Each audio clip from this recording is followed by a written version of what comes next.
প্রস্থে চওড়া বুকটা রক্তে ভিজে গেছে। ব্যান্ডেজটাও চুপচুপে প্রায়। দাঁত মুখ খিচে আঠালো ব্যান্ডেজের কাপড়টা একটানে ক্ষত থেকে খুলে আনলো স্বার্থ। বুকের লোমে এক এক টান লেগে ব্যথায় যেন নীল হলো সারা দেহ। স্বার্থ ঢোক গিলে জিভে ঠোঁট ভেজালো। নীরবে শৈশবটা লাল রঙের বায়োডিন তুলোয় ভিজিয়ে ছোঁয়ায় এক এক স্থানে। ক্ষত দেখতে খুব দৃষ্টিকটু, ব্যথাতুর। অথচ ওর মনে হলো এমন ভয়ানক যন্ত্রণাও ধীরে ধীরে যেন ম্লান হয়ে যাচ্ছে। তখন ঘরে আলো কম, বড় রড লাইটের বদলে একটা ছোট্ট সাদা বাল্ব জ্বলছিল। সেই আলোয় চকচক করে উঠল স্বার্থর তীক্ষ্ণ দুই চোখ। মুহূর্তে কোটরের চারপাশ জলে ভরে গেল। একটু আগে বসার ঘরে ঘটে যাওয়া কাহিনীগুলো যখন মানসপটে ভাসে, বুকখানা মোচড় দেয় আরেকবার। স্বার্থ দীর্ঘশ্বাস ফেলল। নিভন্ত ল্যাম্পশেডের পাশে রাখা ছোট্ট ফ্রেমটায় চুপ করে চেয়ে রইল শুধু। কিশোর বয়সে ওদের তিন ভাইয়ের তোলা শেষ ছবি এটা। তিনজন হাস্যোজ্জ্বল কিশোরের ছবি। ও মাঝে আর দুই পাশে সায়ন অয়ন দাঁড়িয়ে। তিন ভাইয়ের মুখের আদলে কি আশ্চর্য রকম মিল ছিল সে সময়। নামগুলোও তো যত্ন নিয়ে রেখেছিল দিদুন।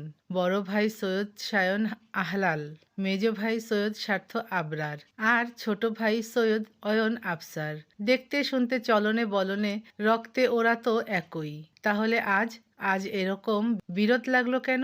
যে অয়ন ওর দিকে চোখ তুলেও কোনোদিন চায়নি, সে আজ গায়ে হাত তুলে ফেলল। তুই করে বলল। বলল ও সেলফিশ। অথচ এই পরিবারের সুখের জন্য স্বার্থ কত কি করেছে। প্রত্যেকটা প্রহর ও গুমড়ে গুমড়ে মরেছে, তাও কাউকে ওই যন্ত্রণার ভার দেয়নি। কতবার চেয়েছে বাবার সাথে এক ছাদের নিচে থাকবে না, শুধুমাত্র মা আর ভাইয়ের জন্য পারেনি। ওদের জন্য রয়ে গেল। আর প্রতিদিন দেখতে হলো বাবার কলঙ্কিত মুখ, এক নীরব ঘাতক, যার একটা ভুলে ধ্বংস হয়েছে তিনটি প্রাণ, নষ্ট হয়েছে তিনটি জীবন, শেষ হয়েছে একটা ছোট শিশুর শৈশব। একসাথে দেখতে হয়েছে মায়ের শুকনো আনন, মলিন চোখ, দেখতে হয়েছে ভাইয়ের কবর, ছোট মায়ের হাহাকার, চাচ্চুর নিষ্পন্দ চেহারা। তবু স্বার্থ কিছু করতে পারেনি। আচ্ছা, ও অপরাধী তাই তো? হ্যাঁ তাই। কিন্তু কি নিয়ে ওর অপরাধ? কাউকে এক ঝটকায় ভালো না বাসা, একটা ফ্রড বিয়েকে সত্যি ভেবে সংসার না পাতাই অপরাধ? যে মেয়েটা একদিন পকেট কাটতে এসে ধরা পড়লো, জেল খাটলো, এক দুপুরে বিয়ে করলো টাকার লোভে, স্বার্থর জন্যে তাকে বউ মেনে নেয়া এতই সহজ হতো? হতো যদি এখানে অনুভূতি থাকে, যদি ও মেয়েটাকে হৃদয় দিয়ে অনুভব করত, হতো সব। কিন্তু স্বার্থ তো তা পারেনি।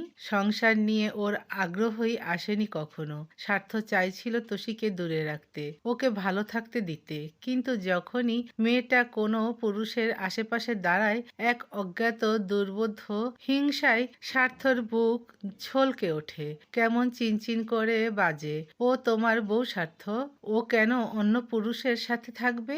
আর এই এক ঝলকে ওঠা বারুদ দ্বিগুণ হতে হতে স্বার্থ কখন যে মেয়েটাকে ভালোবেসে ফেললো টেরই পায়নি। অয়ন যে তুষিকে পছন্দ করে সেটা যদি স্বার্থ আগে বুঝতো, সরে যেত না? যেত নিশ্চয়ই। কিংবা যদি তুষিও অয়নকে ভালোবাসতো, এই দিন স্বার্থ আসতেই দিত না। ও বিনা দ্বিধায় সরে যেত তখন। কিন্তু হয়নি এমন। উল্টে সব এলোমেলো হয়ে গেছে, যা ঠিক করার আর কোনো পথ নেই। স্বার্থ মরণ শ্বাস টানলো। শেষমেশ গোটা পরিবার চুরমার হয়ে গেছে, আর তার পেছনে ওই দায়ী।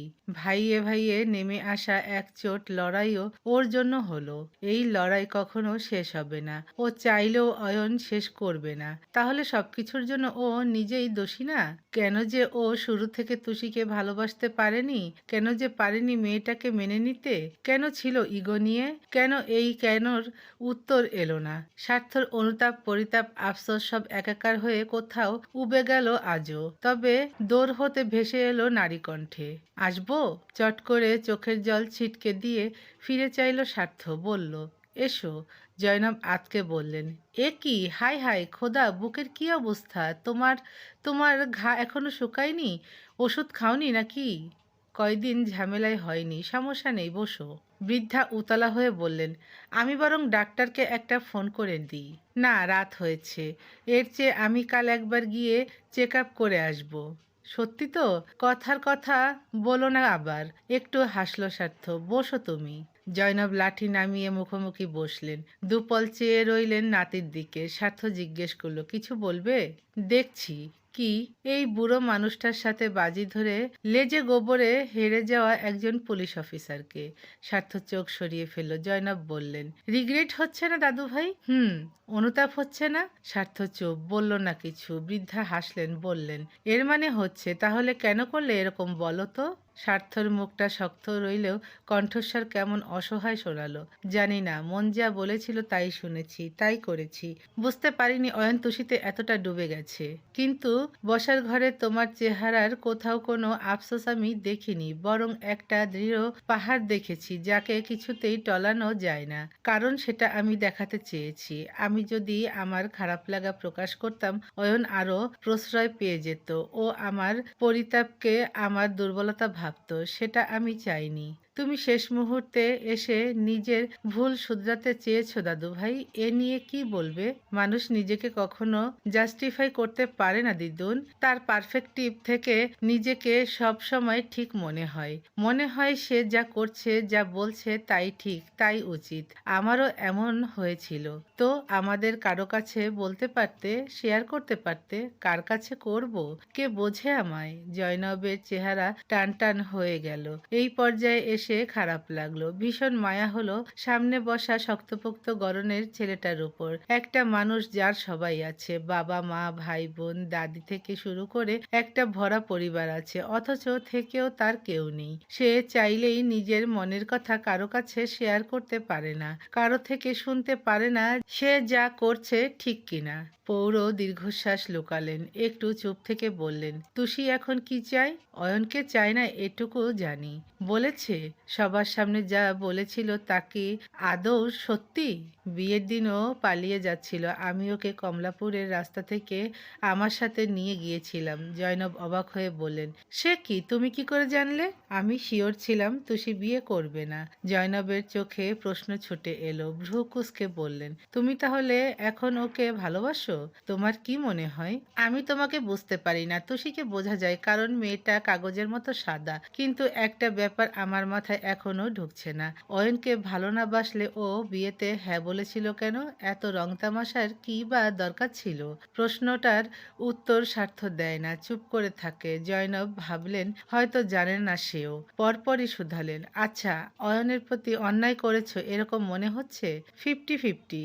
কিরকম? স্বার্থ বলল, কখনো মনে হচ্ছে করেছি, কখনো মনে হচ্ছে করিনি। সব কথার মাঝে একটা কথা সত্যি, তুষি তো ওকে ভালোবাসে না দিদুন। যদি বাসতো আমি কখনো ওদের মাঝে তৃতীয় ব্যক্তি হতে যেতাম না। তুষির চোখ মুখে দৃষ্টিতে আমি শুধু আমার প্রতি আকর্ষণ দেখেছি, আমার প্রতি অনুভূতি দেখেছি। জয়নব চেয়ে রইলেন, যেন শুনতে চাইছেন আরো কিছু। নিশ্চিত ছিলেন স্বার্থ আজ খোলা বই হবে। ছেলেটা জিভে ঠোঁট ভিজিয়ে বলল, সায়নের মৃত্যু বার্ষিকীতে আমি যখন পাঞ্জাবি পরে সিঁড়ি দিয়ে নামছিলাম, মেয়েটা আমার দিকে হাঁ করে চেয়েছিল। সেই প্রথম আমি খেয়াল করেছি তুষির চোখে অন্য কিছু। যতবার আমি সামনে গিয়ে দাঁড়াই ও দুনিয়া ভুলে যেত। আমি কখন ফিরছি, কখন বের হচ্ছি, নিজের রুমের দরজায় দাঁড়িয়ে দেখতো এসব। বুঝে গিয়েছিলাম তুষি আমাকে চাইছে, চাইছে এই মিথ্যে বিয়ে সত্যি বানিয়ে নিতে। কিন্তু আমি চাইনি এসব বাড়াবাড়ি পর্যায়ে চলে যাক, তাই মানা করে দিলাম। সরাসরি বলেছিলাম আমাকে নিয়ে কোনো আশা না রাখতে। কিন্তু এরপর থেকে ও যতবার অয়নের সাথে কথা বলতো, হাসতো, মজা করতো, আমি নিতে পারিনি। আমার বারবার মনে হতো আমি রিজেক্ট করতেই ও হয়তো অয়নের প্রতি ডাইভার্ট হচ্ছে। আমি কেন যেন এটা সহ্যই করতে পারিনি দিদুন। অয়নও যে ওর প্রতি একই রকম দুর্বল ছিল, তোষিকে নিয়ে ভাবতে বসে খেয়ালই করিনি আমি।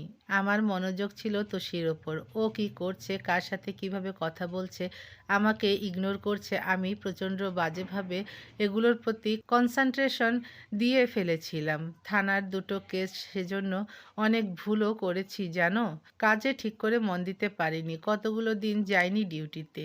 আস্তে ধীরে আমি টের পেলাম পকেটমার তুষি এএসপি স্বার্থ আবরারের পকেট কাটতে সে হৃদয় কেটে বহু গভীরে ঢুকে গেছে। আর সেদিনই যখন দেখলাম দেখলাম তুষি অয়নের দিকে চেয়ে হাসলো। আমি হিতাহিত জ্ঞানশূন্য হয়ে পড়লাম দিদুন। যা মুখে এলো তাই বললাম ওকে। শুধুমাত্র ওকে কষ্ট দিতে, জ্বালাতে আইরিনের সাথে একটা বিয়ের চাল চেলেছিলাম। আমার বিবেকে বাদ দিয়ে সাধ দিলাম ইগোর। অথচ সেই ইগোর ক্ষমতা তুষির প্রেমের কাছে মাত্রাতিরিক্ত তুচ্ছ। দেখলে কেমন করে ভেঙে গুঁড়িয়ে দিল আমায়। কিন্তু আমার উত্তর যে এখনো মেলেনি দাদুভাই। তুষি তোমার প্রতি এত অবসেসড, তাহলে অয়নকে হ্যাঁ বলল কেন? শুধুমাত্র তোমায় জেলাস করতে অয়নকে ব্যবহার করেছে, এমন কিছু কি? না। তাহলে জেলাস ফিল করার জন্য কেউ এতটা দূর আসে না। বিয়ে করবে না বলে এত বছর পর যে বাবা মা পরিবার পেয়েছে, বিলাসিতা পেয়েছে, সেসব ছেড়ে সহজে পালিয়েও যায় না। ও তুষির মনে অন্য কিছু ছিল। ও চাইছিল ওর একটু নাটকে কারো জীবন সাজিয়ে দিতে। আসলে এই একটা ঘটনায় আমরা সবাই গোলকধাঁধার মতো জড়িয়েছিলাম। এখানে কাউকে না কাউকে কষ্ট পেতেই হতো। তফাৎ শুধু অয়নের সাথে তুষির বিয়ে হলে অয়ন একা খুশি হতো আর গুমড়ে মরতো বাকি দুজন। Sorry, this is not about of two people, it's a story of three. Zainab ভ্রুকুসকে বললেন, আইরিনের কথা বলছো? না।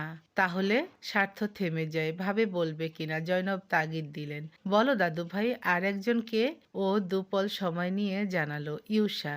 ইউষা? ইউষা আবার এর মাঝে কোত্থেকে এলো? তুষি বিয়েতে নিজের ইচ্ছে রাজি হয়নি। জয়নব অস্থির চোখে বললেন, আমাকে একটু খুলে বলবে সব? কিছু বুঝতে পারছি না, সব এলোমেলো লাগছে। স্বার্থ নিচের ঠোঁট চেপে কপালে দু আঙ্গুল ঘষল, চেহারায় বিস্তর দোটানা। জয়নব নরম গলায় বললেন, দাদু ভাই আমাকে বিশ্বাস করতে পারো। ছেলেটা আশ্বাস পেল বোধহয়। ফোঁস করে শ্বাস ফেলে হাতে ফোন তুলে সোজা সাউন্ড রেকর্ডার অপশনে গেল। পরপর দুটো গলার স্বর বাজতেই জয়নব চোখ ছোট করে মনোযোগ দিলেন। প্রথম দিকে আইরিন আর ওর কথাবার্তা আসে। জয়নব স্তম্ভিত হয়ে মুখখানা তুললেন সহসা। ডিল? তুমি আর আইরিন বিয়ে নিয়ে ডিল করেছিলে? এর মানে আইরিন সেজন্যই তোমার বিয়ে হতে দেখেও আজকে ওভাবে চুপ করেছিল? পরেরটা শোনো।